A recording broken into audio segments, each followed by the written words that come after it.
This is mesmerizing.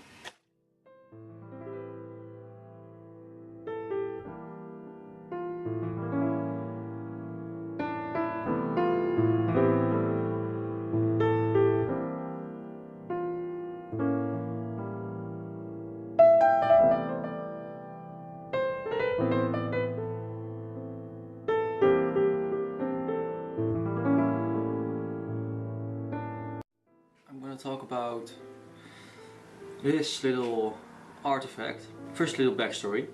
I was on holidays with my family, as you do, and we were in America at the Tarpon Springs. And then we came to a little funny shop. It's the kind of shop you don't see very much. The kind of shop that, well, sells you stuff like this. We went in there, and in the shop I saw like the funniest thing ever. I was a little boy, I was like 13, 14 years old, and I come into the shop, I see a frog, a stone frog it was, and it had a cup on its belly. So I take off the cup, and it reveals, well, the frog's humongous cucumber. I said to my mom, "Mom, I want that thing. It's freaking amazing." She said, "Well, it's kind of perverted, so no." And then I came back with slippers. She said, "Okay, well, you could have those if you want, they're a bit crappy, but hey, I'm not stopping you." And I said, "Well, if I can have slippers, can I have this as well?" That's just about, in short, how I got this thing. And I have to say, it was an amazing purchase.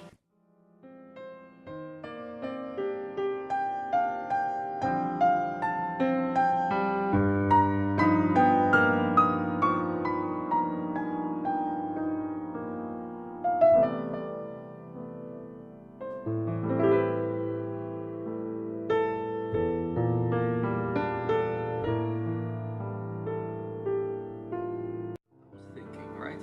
Why do we humans love satisfying stuff like this? Why do we humans, the most advanced beings in this whole world, why do we, and just about only we, find it exciting to look at stuff like this? It's not that special.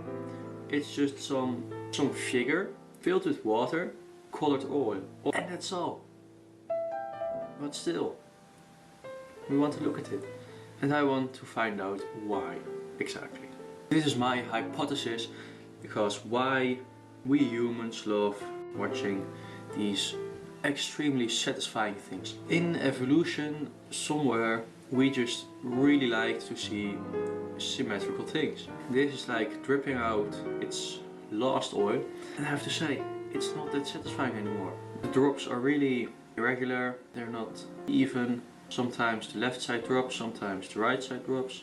It's just not fun to watch, but if we turn it around, it gets like beautifully symmetrical again. I think if stuff is symmetrical, what we like, then the mesmerizing stuff, it's somehow made a way into our brains, and it just took over. Let's search a bit on the internet. Here we have an article about psychology's history of being mesmerized. It is about some French dude, Franz Antoine Mesmer. He gave the patients a diet with iron in it. Then he would take some magnets, hover them over the bodies, and it would cure them by magic. At some point he even stopped using the magnets and started using his hands. Sometimes his patients would say, "This worked, I'm better now." And this made him believe that he had superpowers. So he was just like, "Hey, let's do this. I'm a superhero, I'm gonna cure people." But sadly his fellow doctors and scientists didn't approve of that, and he got kicked out of being a doctor. Then he went to Paris and, well, made his crazy little plan of mesmerized people. Here we have an article that's about why we are drawn to fire. Just about all it says is that we are mostly adults that are attracted to fire is because they couldn't play with it as a child, or as the article states, because we couldn't master it as a child.